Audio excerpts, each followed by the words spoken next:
I walked on stage that night in front of 14,000 people, falling to pieces, weeping hysterically. Luckily, like I said, I had long hair, so I kept it in my face.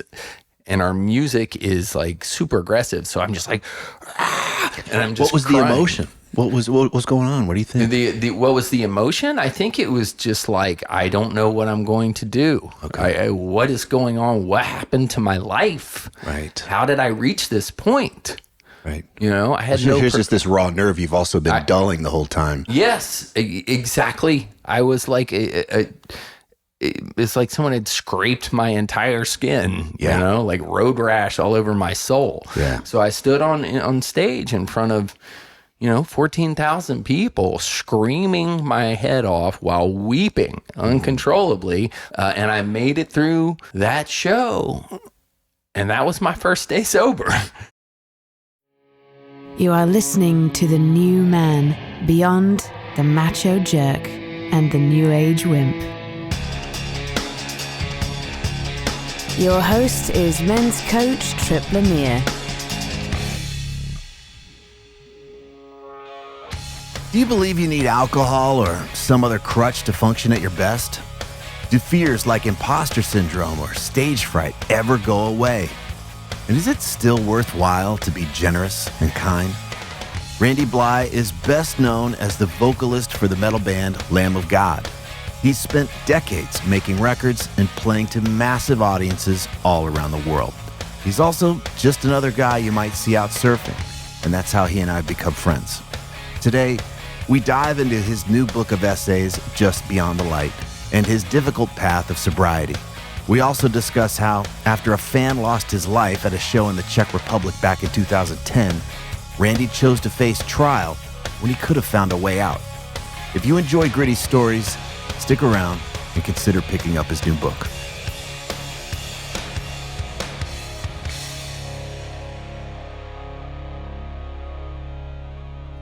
I yesterday I looked at the surf report and I was like, all right, which one of us is going to blink first and want to postpone the conversation? And Believe me. Anyway, we'll get through this and we'll see what happens. So yes. Good to have you here, man. Indeed. We've been talking about doing this for a while. Yes, sir. And here we are. You got a book coming out. We'll talk about that. How you feeling? I'm good.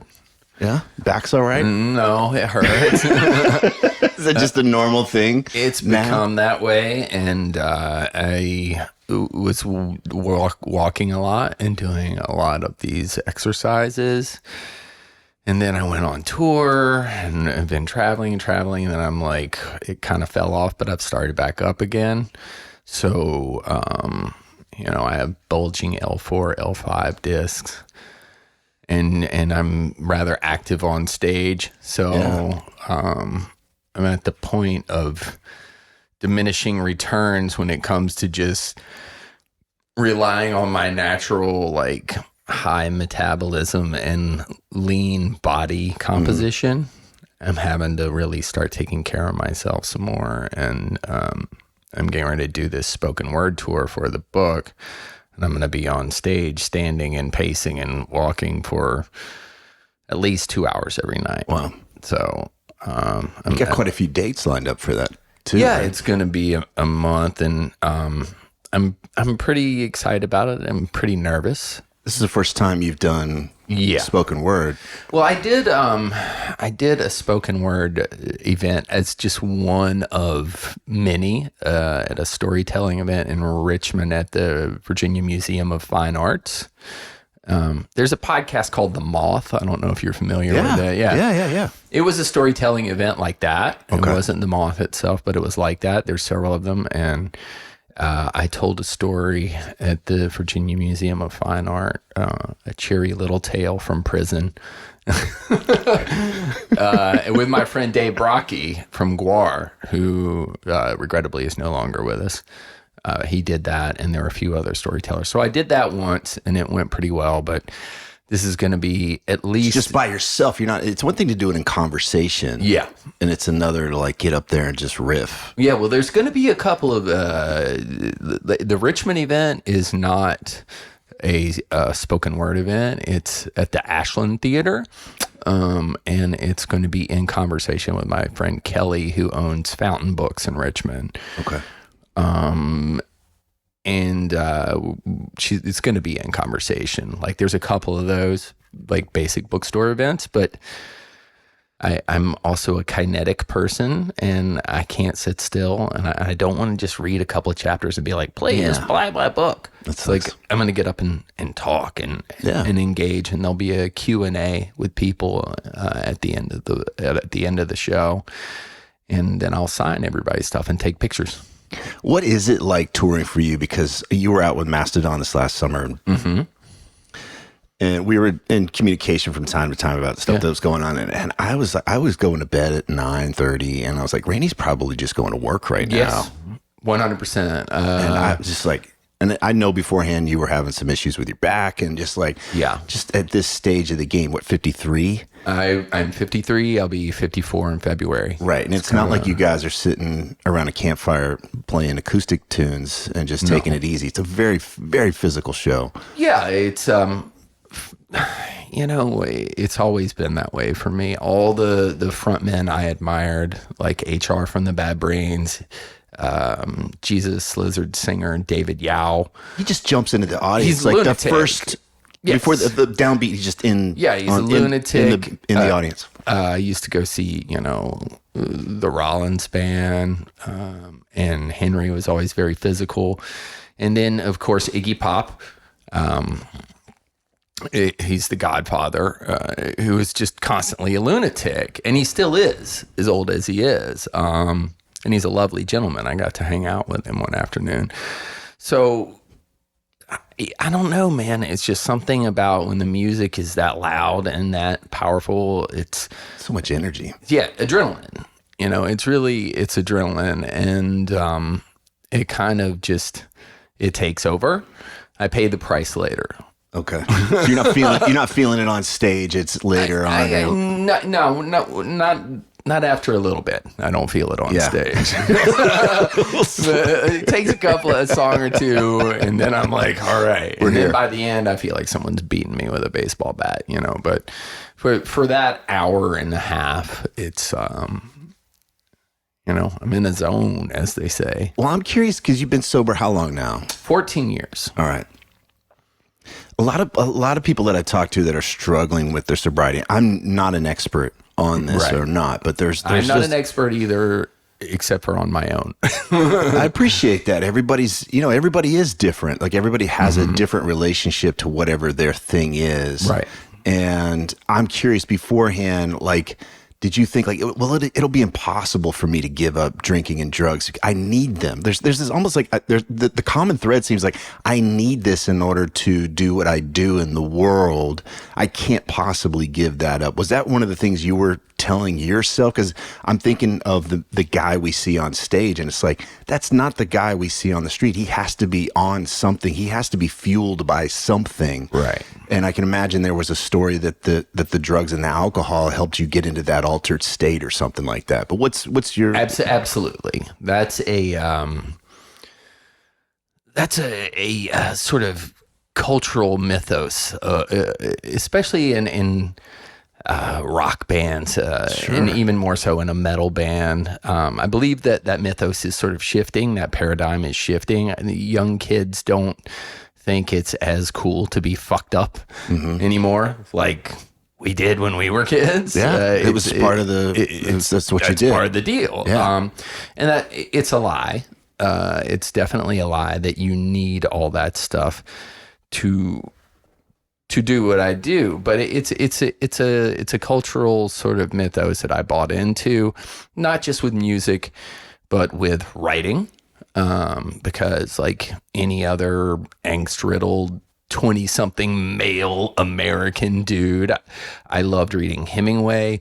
I loved reading Bukowski. I loved reading Hunter S. Thompson, F. Scott Fitzgerald, all these members of this supremely male canon of authors who really reshaped modern English literature. And all of them had a few things in common. All of them were wild, did wild manly shit, which I'm for, you know. All of them drank to excess. Yeah. And, you know, generally got into some sticky situations from time to time. It was part of their identity, though. They were yes, it's a cornerstone of your identity. It becomes so. So, like, for me, in my 20s and 30s, I would talk about being a writer a lot, and I was doing all the things that all those writers, Hemingway and Hunter S. Thompson and Bukowski, all those guys. I did a lot of drinking. I did a respectable amount of womanizing. I did some fist fighting here and there. I got into some crazy shit. I was practicing. I was doing all the things the great writers did, except for the writing part. You know, that's the hard part. So that's that cultural mythos with the writers, and then with music and being in a heavy metal band and the sort of cultural perception of that baggage, and me personally knowing some of the legends from this who did drink and drug to excess, I bought into that. Mm-hmm. And in a sense, in the beginning, alcohol was useful. And every now and then some drugs were useful. How so? What do you mean useful? Well, if you have a sense of stage fright.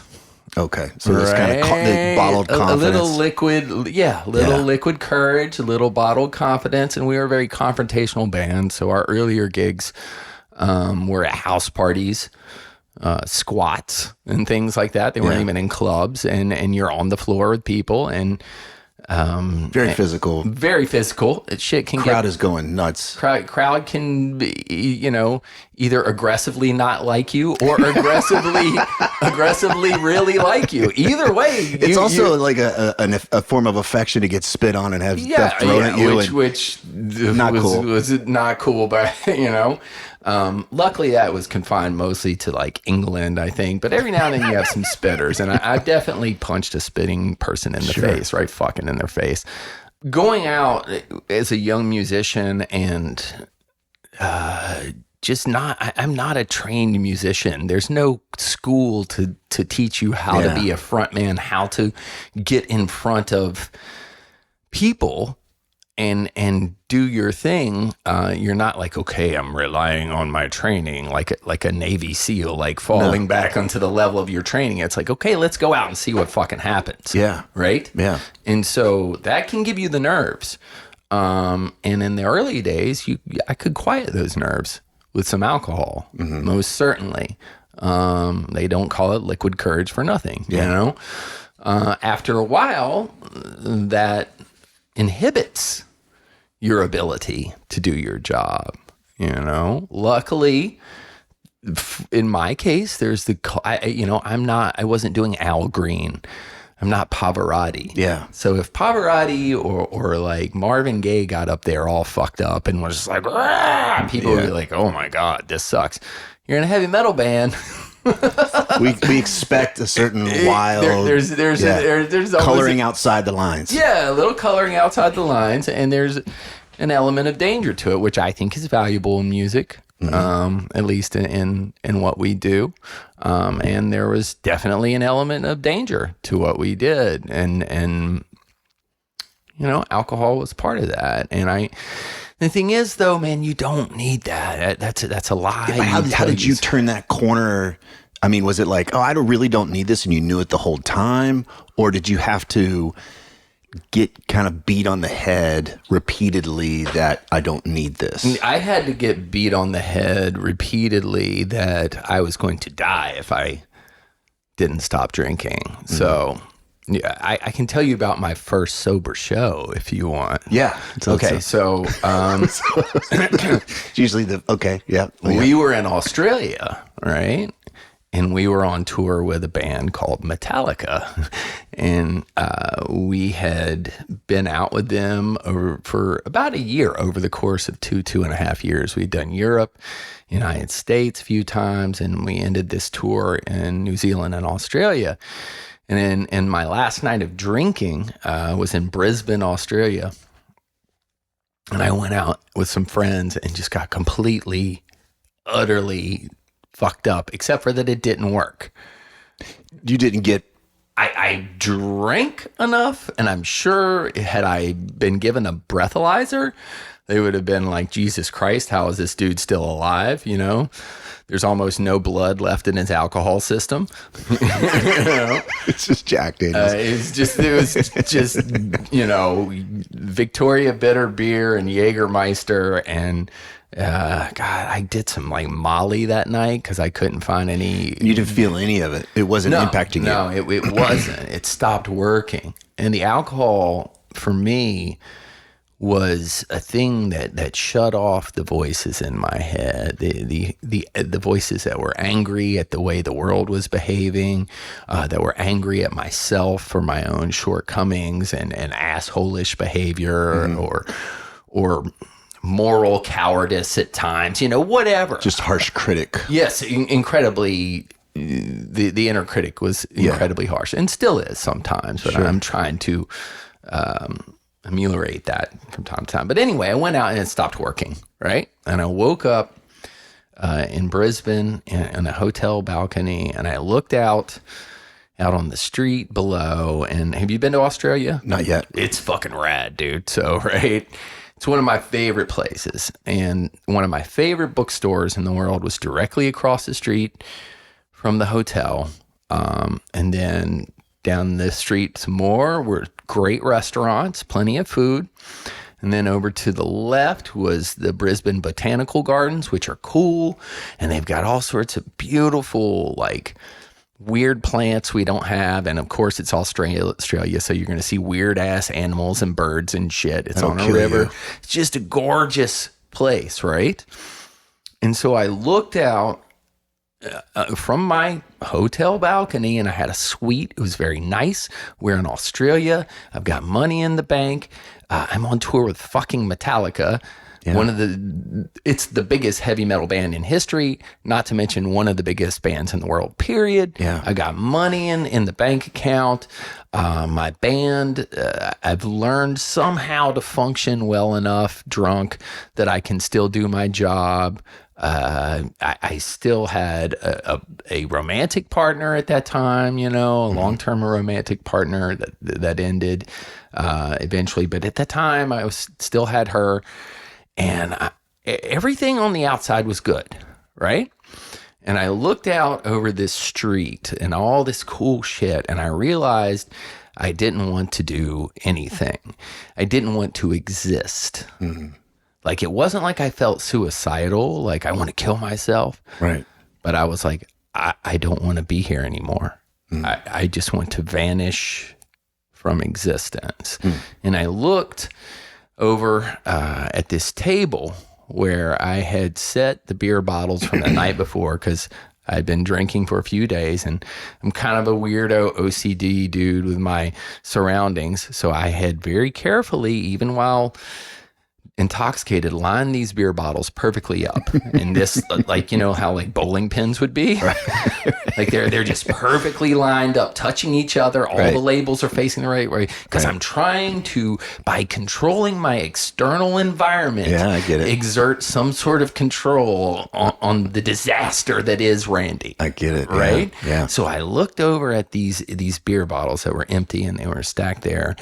And I realized that they were a metaphor for my life, right? Mm. Because on the outside, just like my life, everything was perfect and orderly and in its place. Mm. But just like those bottles, I had just become an empty receptacle for alcohol, and then and drugs. And all it would take would just be a little push, and those bottles would just fall and shatter. Mm. So I was like, fuck, I don't want to exist. I'm just an empty beer bottle now. And I thought, man, maybe I ought to really try and quit drinking, honestly, this time. Because I've been trying half-assed for like 4 or 5 years. Okay. Right? And this time I took it serious, and I was like, hey, I have to quit drinking. And so I asked the universe, I was like, God, please help me. Yeah. Right? Yeah. You know, like whatever's out there. Well, it's great that you had that coming from a place I don't want to exist to. Something in you was innate, wanted to live. I had this moment where it wasn't like I was like, I didn't have a picture of a bearded dude in the sky, you know, or anything, but I just asked, I used the term God for lack of a better term. I ask whatever is out there, please help me. Yeah. Because I don't know what to do. And a sense, I knew then, like, let's stop and try drinking. And a sense of peace washed over me, like immense calm. In that moment. In that moment. Beautiful. When I was just like, I'm fucked. You know, because that's the only way, if you have a problem, you're ever going to get better, is if you realize that you're fucked. Yeah. Right? It was a surrender to, this is reality. Yes, this is reality. It was a realization of reality, to put it simply, recognizing that I was indeed totally fucked, right? So I had this brief moment of immense peace pass over me, this immense peace washed over me, and it lasted for approximately 45 seconds. And then, like, this little devil on my shoulder, like little Satan, he's always there or whatever, you know, the demon, it was like, wait. Hold on, bro. Let's think this through. Right? like maybe you just had a bad night, you know, maybe you've just had a bad 22 years of solid drinking and drugging, you know? Like it was crazy. It was crazy. I had like totally just didn't want to live anymore. And it wasn't the first time I'd felt like that way. And I'd had these repercussions, you know, for drinking and still, because alcoholism makes you crazy, you know. Just what it does to your brain, just as an organ and the chemistry. Yes, like it's your neural like. How would you function? Yeah. Well. And you feel like you can't function. So like, I was like, I felt that, and I was like, whoa. Yeah. You know, a second ago you were all good, and now then before that you wanted to die, and then now you want to drink again. You're out. You're crazy. You are crazy, bro. So some of the guys in Metallica's band and crew were sober on that tour, and you know, they had words with me like, you might want to. So you'd gotten a few signals. Yeah, like, for sure. I'd been getting signals for fucking 15, 20 years, you know, from it was just noise. Parents, family, kindly members of the Richmond Fraternal Order of the Police, judges. You know, I had a journalist in Richmond write a story about me, like, this dude needs to sober up, you know. And it's like, I was like, fuck you. Fuck you. You don't do what I do. If you had to do what I did, you drink too. You know. So I was like, you know, I think what I'm going to do is I'm just going to try not to drink. I made a decision because there was beer in the fridge right there in that hotel. I was like, I'm not going to go get a beer. Wow. I'm not going to go get a beer. I'm going to go to tonight's show, and I'm going to talk to these guys. I'm going to be like, will you fucking help me? What the fuck do I do? Beautiful. You know? So I went to the gig, and I showed up early, and I found a couple of those guys. I'm like, look, I'm fucked. Help me. I'm trying to be sober. And they're like, we got you, bro. Oh, man. So that's great. And then my hair was still long then. I walked on stage that night in front of 14,000 people, falling to pieces, weeping hysterically. Luckily, like I said, I had long hair, so I kept it in my face. And our music is like super aggressive, so I'm just like, and I'm just. What was crying. the emotion? What was going on? What do you think? What was the emotion? I think it was just like, I don't know what I'm going to do. Okay. What is going on? What happened to my life? Right. How did I reach this point? Right. You know, I had Here's just this raw nerve you've also been dulling the whole time. Yes, exactly. I was like, it's like someone had scraped my entire skin, you know, like road rash all over my soul. Yeah. So I stood on stage in front of 14,000 people screaming my head off while weeping uncontrollably. Luckily, no one could tell because I just constantly running and headbanging and and I made it through that show. And that was my first day sober. Yeah. And that was October 18th, 2010. I haven't had a drink or a drug since. Wow. That's amazing because you think like your brain would just come up with 1,000 reasons to wait. Sure. Wait till we're off tour. Wait till we can get, there's just so many excuses you could have made. I had this conversation with I met this opal miner, right? He's an opal miner. Don't meet many of those. No, but in Australia, it's a thing. And he lived in the middle of fucking nowhere. And I met him on the street on that tour after I had been sober for a few days. He'd come out of the opal mines to see Metallica gigs because people, they will follow them. And he's like, "Oh, mate, he was from Tasmania originally. Tasmania. He's like, "Oh, mate, how you doing, man?" And I'm like, "Oh." I was like having a coffee. He's like, "What's going on?" And I'm like, I'm trying to quit drinking. He goes, "Oh." And he's like, "How long has it been since you had a drink?" And I'm like, 4 days. He's like, "I haven't had one in 10 years, mate." Whoa. And his name was Dave, Tazzy Dave. If for some fucking reason you hear this, shout out to you. I was like, "Oh, you don't drink?" He's like, "No, mate, 10 years. I was going to die." And he said a few things to me, man. I was talking to him. I was like, I haven't had a drink in 3 or 4 days, but man, it's tough out here. There's all this free alcohol and drugs, and maybe I'll just, maybe I'll wait till I get home. And he looked at me and he's like, "Mate, you might not make it home." Wow. And I was like, "You're right." You're right. Yeah. And I'm like, it's just my head is all fucked up. I don't know what's going on. He goes, "The head." Sure. And he also said, "The head's the killer." Yeah. Head's the killer, mate. And it is. Yeah. The head is the killer. And that is what I have learned because the alcohol, because I was definitely physically dependent on alcohol, right? Sure. I am lucky in that I never got strung out on drugs. I don't know how.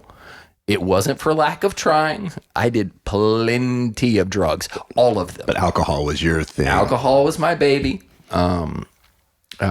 For instance, I'm not talking out of school right now, but my guitar player, Mark, he and I did a lot of drugs together, a lot of opiates together. He got strung the fuck out. You know what I mean? Mm-hmm. He's just the other day turned 6 years clean and sober. Okay, good for him. But I was partying with him the whole time. Somehow it just didn't take. Yeah. But the alcohol did.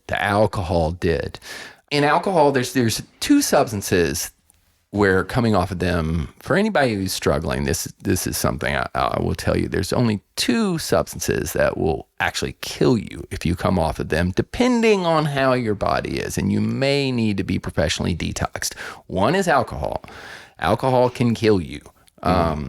Two, benzodiazepams, stuff like Xanax, Valium, and all that stuff, because it can give you seizures. So you have to taper down from that. Other than that, you're just going to feel like you're going to die. Okay. So luckily, somehow, I didn't get strung out on all the drugs I did. I did get addicted to alcohol, but I never had delirium tremens. I sweat a lot at night. And couldn't sleep and tossed and turned. But after 3 to 5 days, that stuff's going to be out of you.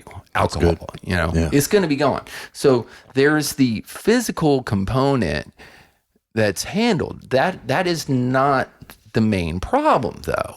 It's the problem centers primarily in your fucking mind. Because if it was the physical thing, you could take any alcoholic and lock them in this room. I could be like, "Tripp, I'm going to sober my buddy up." And you're going to be like, "Killer." Mm-hmm. And we'll lock him up in this room and hold watch over him for 5 days, maybe a week even. Let him out. He's cured, right?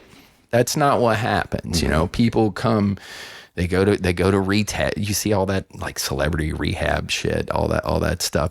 People go to rehab all the time. Then they come out. There's no alcohol or drugs in their system, but they go back to it. So obviously it's not the physical component, which is real. Yep. But it's not the physical component. It's the mental component.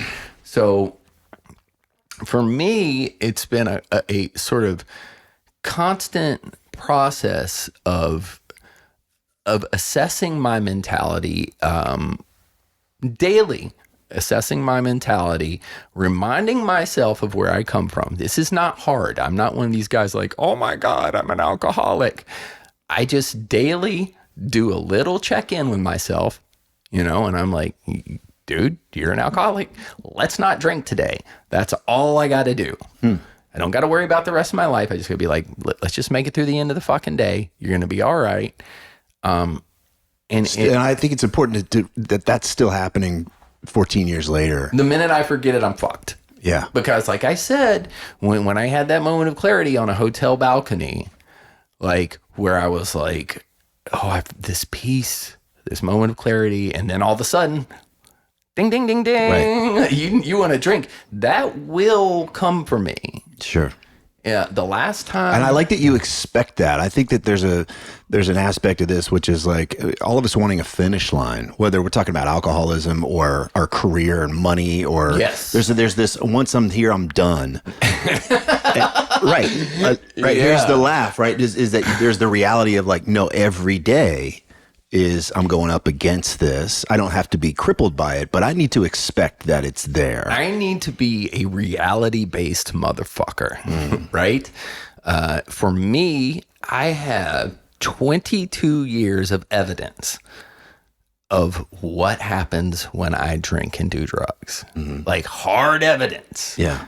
Divorces, mental institutions, trips to jail, trips to the hospital, broken bones, pissing off everyone around me. All of that, that's a lot of fucking evidence, right? This doesn't work. Why would I, what part of me would think you're going to be cool now? Yeah. It's not. I love this moment of kind of getting outside of yourself and realizing that there you have to surrender and lean on something that's outside of yourself to get you through that. I don't know what you would call that. You said whether it's God or higher power or whatever the words might be.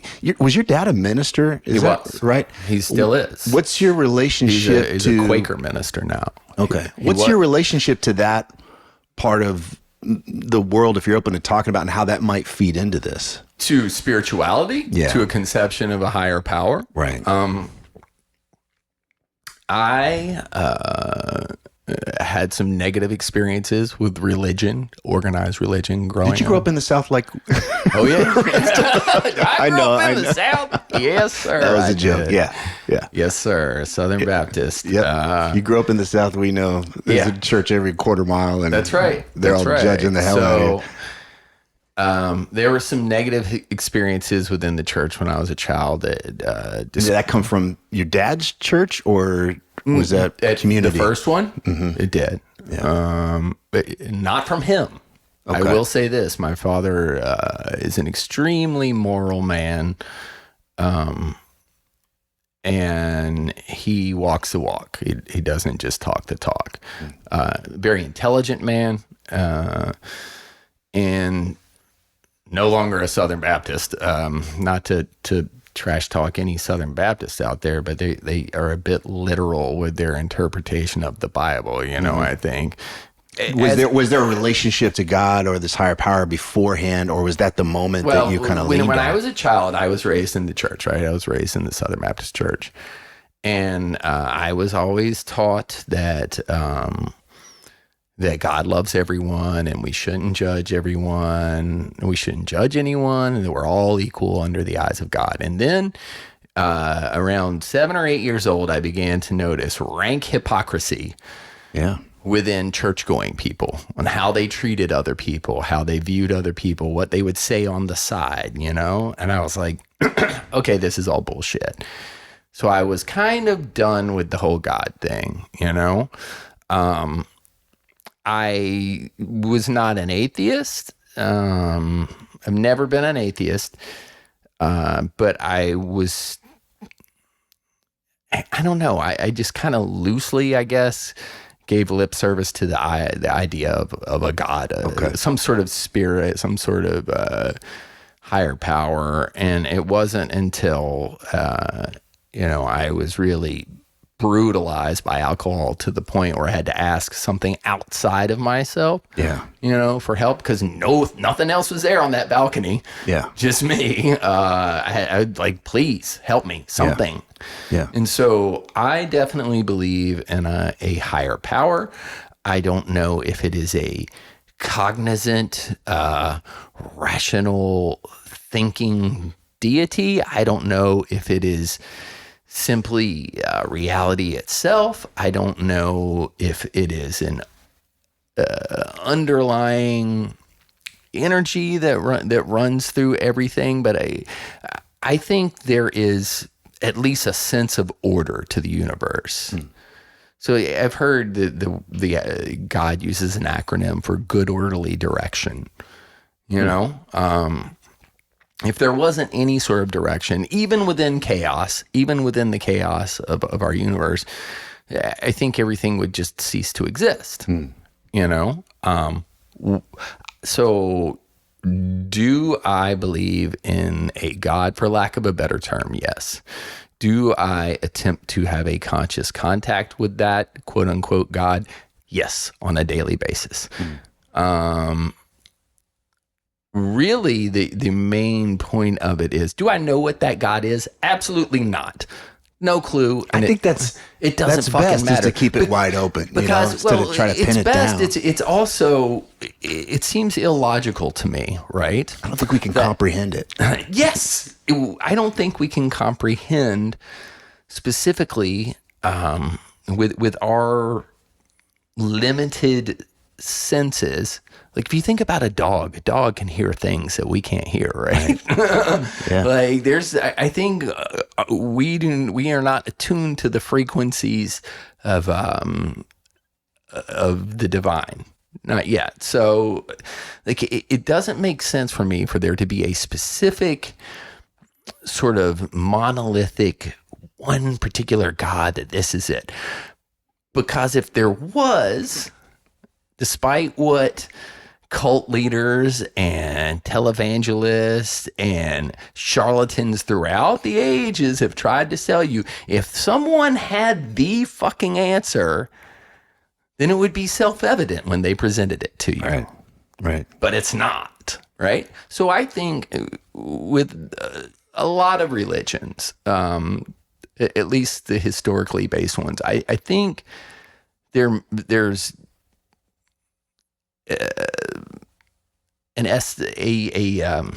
not an essence, but they have some sort of divine, perhaps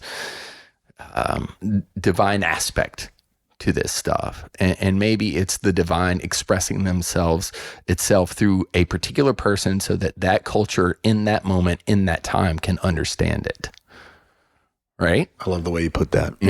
It's appropriate for that level of consciousness and that level of development. Right. It just works. So, like, if you think, that is one of my problems with, like, dogmatic, fundamentalist, religious people of any stripe. They're like, my God is the only God, and if you don't follow this, you're going to go to hell or whatever. Like, why would, let's just say Buddha, right? Who wasn't even a god. He was a human being who supposedly attained enlightenment beneath the Bodhi tree. Like, would Buddha, who appeared however many thousand years ago in India, would he made sense when he appeared there? Would he make sense to someone, to the Celtic tribes in Ireland at the same time, you know what I mean? Who are running around committing warfare with blue paint on their face or whatever, the Highlands of Scotland and Ireland, the Celts. No, he would not be culturally appropriate. So I think, there may be culturally appropriate expressions of the divine throughout history in each corner of the world. So who am I to tell you my conception of the divine is the correct one when it wouldn't even make sense to you? Yeah. You know? Yeah, I appreciate that. And I think that it's just kind of asking the same. Like, don't. None of us wants to have anything shoved down our throat that doesn't fit for us either. So no, and you know, equally as annoying as someone who says there is no God, or your God isn't the right God. My God is theirs. This is God. This is God. This is God. My God is God. Equally annoying as the people who say there is no God. There is no God. There is no God. There's no proof of no God. Well, there's no proof there isn't no God either. Right. Right. There isn't a God. So like, there's just no proof. Yeah. So I think the sort of main thing for me to remember in trying to remain right-sized, and this is what I've learned in sobriety, is that I am not God. That's what I need to remember. That you're not the all-powerful. I am not the all-knowing. all-powerful. Right. No, I am certainly not omnipotent or And what omniscient. a relaxation to let that go.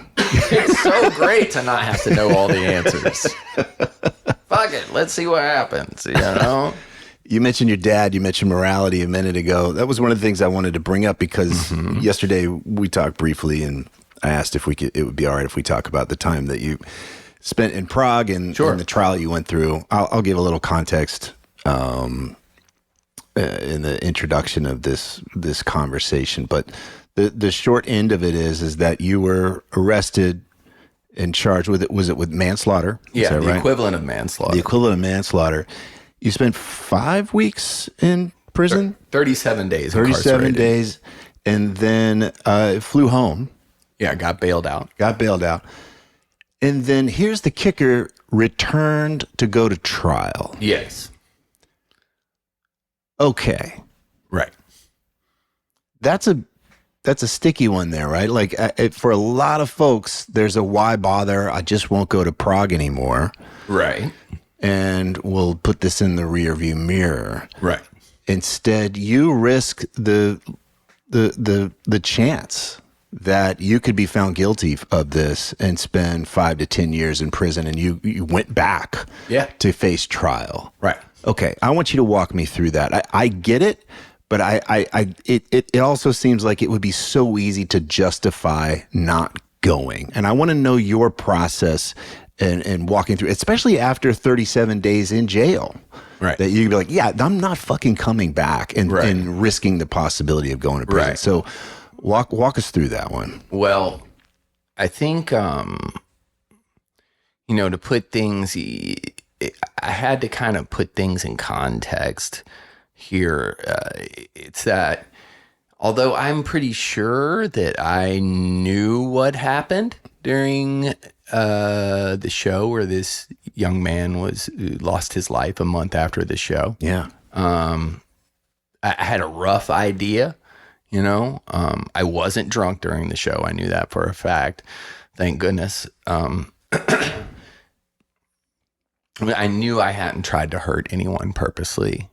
You know what I mean? But I didn't know whether there were some details missing. And it's not like I got a speeding ticket in Boise and I wasn't going to go drive in Idaho for a few years. A young person died.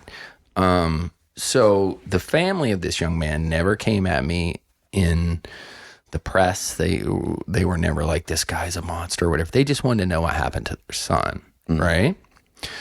So for me, as scary as it was, I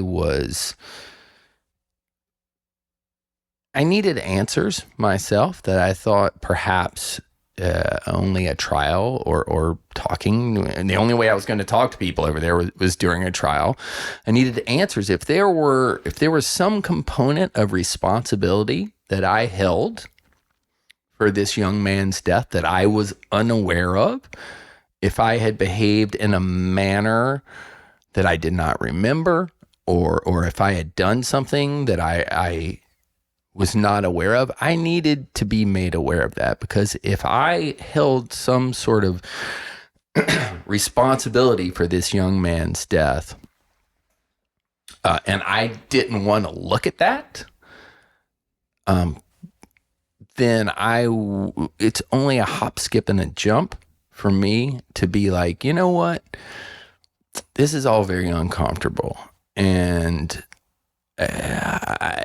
I'm not responsible, but I don't want to look at that. Mm-hmm. And that would have grown in me. And eventually it would have become so uncomfortable that I would have picked up the only answer that I was aware of for blotting things from my consciousness. And that would be alcohol or drugs. Right. And I would be right back where I started. So I was like about a little over a year and a half, I think, sober. But this idea that without really knowing for certain the trial was somehow going to give you some sense of certainty and answers and resolution, whereas if you didn't have that, it would be a cancer, essentially. It would definitely be a cancer. And, you know, I talked to my father a little bit after it was all over, and he said, you know, I never told you what to do or what not to do during all this, you know, because he said, I know the type of man you are. And I know that if it would have hurt you more than going to prison if you had not faced that. Because I had come to a place of brutal honesty about myself and, you know, my life. I had gotten sober. I had to look at the good, the bad, and the ugly. And if I'm going to ignore something just because it's super scary, then I'm not being brutally honest with myself. And I felt that the young man's parents, furthermore, I had a lot of empathy for them. I have a dead child myself.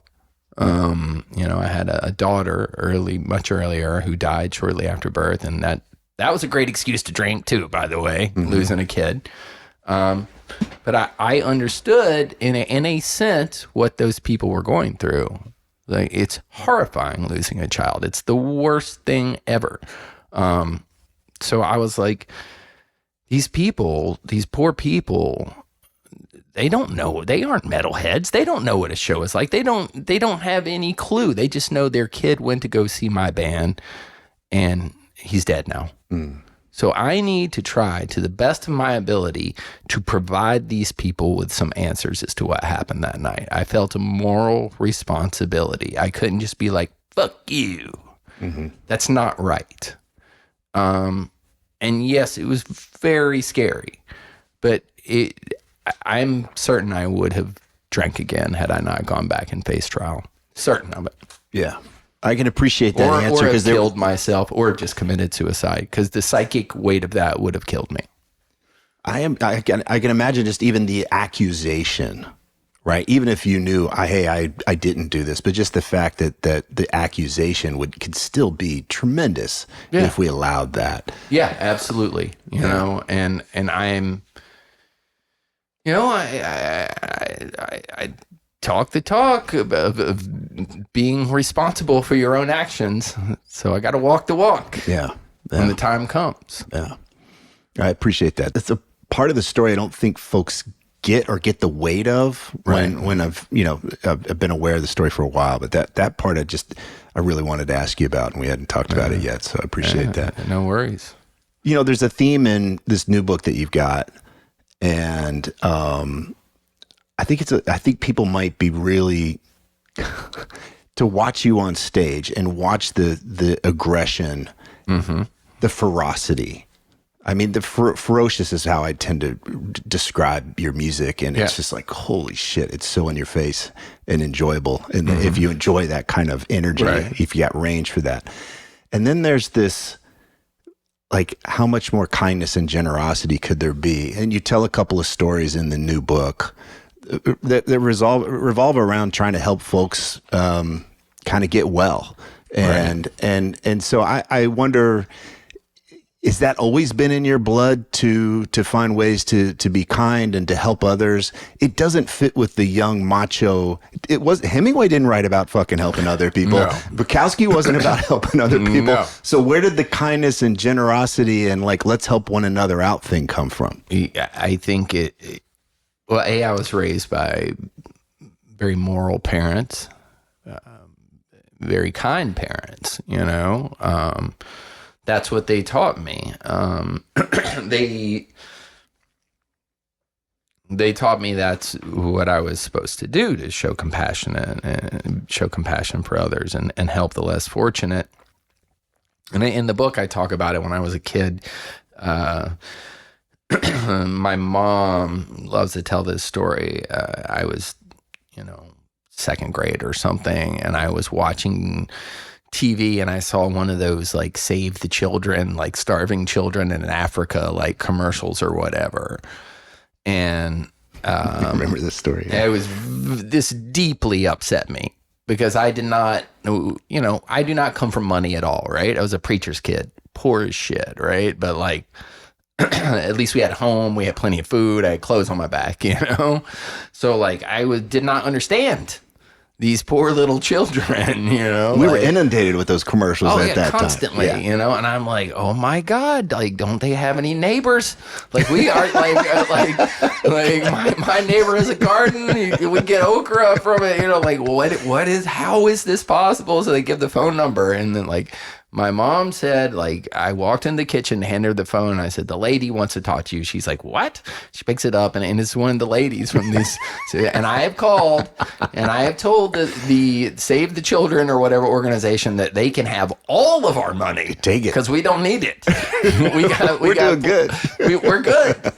I didn't even really understand what money was, but right. I knew we had some in the bank. And I'm like, these kids need a sandwich. Yeah. So like, fuck. I remember I wouldn't finish my food, and that was the thing. Like, well, there's starving children. There's starving children in India. And I'm like, send them my leftovers because I don't want this broccoli. I don't want this shit. Like, there's a win-win here. Give them the green beans. Yeah, but I didn't compute. It did not compute to me. Like, and in essence, man, today it still doesn't compute. It does not compute that we have societies so full of abundance and individuals so full of abundance who hold it tightly, like to themselves and don't share. So I think I was just there was my upbringing, and I honestly just think I was a soft-natured child.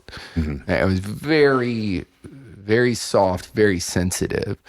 And then, a little while later, life came along, brought reality to me, kicked the shit out of me. Mm-hmm. So like, and I drank and I was basically a living middle finger to the world for many, many years. Which makes sense if you're a sensitive person, that's the reaction. Yeah. It's a defensive one. Yeah, it's a defensive reaction. So like, and there's still some of that within me, and I think it's valuable at times. But it's just a whole lot easier for me to actually care about people and try and do the right thing. And maybe we're fucked. Maybe we're doomed. I mean, the planet is going to boil in about 1 billion years anyway, because the sun is going to expand to the point where we're no longer going to, that's just science. Right. This is going to be a molten ball of fire. We're going to go into the sun, So maybe it's all pointless, but in the meantime, it feels better to me to just try and be a cool dude and help people. Yeah, I don't think it's pointless. I don't think it's pointless. Hopefully by then we'll have populated another planet or something and not have fucked it up as badly as we're trying to do this one. One thing I think that has helped me stay grounded, because I never wanted to be a professional musician. I just wanted to play music. Yeah. I never, ever dreamed that I would be sitting in a room doing like a podcast with someone talking about touring Australia with Metallica. Get the fuck out of here. That's never going to happen. That's what I would have told you. Yeah. Yeah. But it just kind of did. Yeah. So I am cognizant of how fortunate through a combination of hard work, bullheaded determination and sheer luck to be where I am. And if I'm smart, I'll never have to go work another regular job again. If I'm smart. However, even though I've been doing this for 30 years and I haven't worked a straight job since 2004, part of me is always like, they're going to find out. They're going to find out that you're a fraud, that you are a no-talent hack. You are going to be publicly disgraced.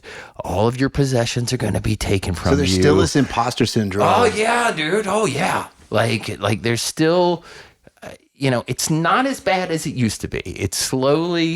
I'm slowly coming to terms with that I am a semi-famous musician and like I get to do it for a living. I'm slowly coming to terms with it. But inside, dude, I'm ready to go back to washing dishes or banging shingles at any point. Who's the they? Is it clear? We don't know who they just are. The they. Okay, it's just the cloud, the ground, the cloud of doom that is just like, you don't deserve this. Isn't that this crazy? Is all a lie. I mean, you've been doing it for 30 years. I think it's important because I work with a lot of people, and imposter syndrome is this thing that we just we're always kind of bumping up against, and there's this belief like sometimes at some point we're going to get to the place where that's going to somehow vanish. I think it's refreshing to hear that belief can kind of always be there. It can, and I think one thing that has helped sort of alleviate some of that is recognizing how uniquely lucky I am to be able to do what I do, and to recognize that with the guys in my band and my guitar player Mark, one of my dearest friends. He and I from time to time, because touring sometimes sucks, right? It just fucking sucks. You're like, I want to go home. I'm in Finland. It's February. Humans aren't allowed. Like, they aren't designed to be this cold, right? If you're outside for 45 minutes, you'll die. I haven't seen the sun in 3 weeks, and you're just like, I want to go home. My body hurts. I'm old. Sometimes it just fucking sucks. Me and Mark will look at each other sometimes and be like, who gets to do this shit? This is fucking awesome. Yeah. Our lives are pretty cool. And it's like, it's a matter of like, for me also like coming to terms with, there's never some sort of goal you reach where it's like, I'm the king of the castle. I've arrived. I'm there. Like, where is there? What is there? Well, the goalposts move anyway. Yeah, and for me, I know for someone who is struggling to pay rent, right? Who's just lost everything through a divorce, or whose child is in the hospital and they are like worried about paying the medical bills. This is it's another game. It's another game. It's hard. It's hard to hear, right? But money will not make you happy, right? Accolades will not make you happy. They just won't. You have to learn that enough is enough, and what is enough is within you. I think it doesn't make us happy when we really attach our happiness. I'll be happy when. Yes. It's like that's the recipe for the constant disappointment. Right. Instead of, can I, like you talked about with Mark, which is like, can you believe we get to do this? Yes. These moments where it's like, it's here, it's now, just as it is. This is it. This is it. Not once we get there, once we have those buses, and those, those planes, it's right now. This is it. Yeah. Can we enjoy this? That's the recipe for being able to enjoy, being able to really life. Lap it up. Yeah. Because you're staying, it's kind of hackneyed and sounds cliche, but like you have to stay in the present moment. It's all that exists. My life so far has seemed to consist of one long streams of this present moment. That's it. That's it. That's it. And if I do not, even when it's uncomfortable, if I do not recognize, hey, in this present moment, at least I fucking exist, and I get to experience this, and and I'm always looking towards some other time, some other thing when I have this, or I'll feel this, or I'll have this person in my life, you know, or people will think this about me. I'm just ignoring right now. Mm-hmm. And it's always right now. Yeah. Yeah. It's hard to keep that in mind sometimes, you know. Good stuff, man. I have a Substack called Randonesia, and I wrote about how this upcoming book tour, this spoken word tour, I'm having a slight case of stage fright in advance. Nice. Good for you. And the nerves. Good for you. I say good for you because it's like you're at this stage where you've been on countless stages. Oh, yeah. And it's new again. The last time I felt stage fright, I wrote about it in my Substack, was in 2007 when we played the main stage's Download for the first time. And there were 70,000 people there. And I was like, whoa, whoa. You know, but I got through it and I came off and I felt like fucking Wolverine, bro. I could have run through a brick wall, and I haven't had stage fright since. But now I'm like, oh, I'm playing a 250 person club by myself. I got the nerves because I don't have my guys, my security blanket. You don't have your pyro. There's going to be no giant blast of flame. And if I get lost, I can't just scream some nonsense like I do when I'm on stage and I suddenly realize I'm daydreaming. Like usually about mowing my lawn. Like, I probably should have mowed the lawn. And I'm like, whoa, fuck, we're on stage. Where am I?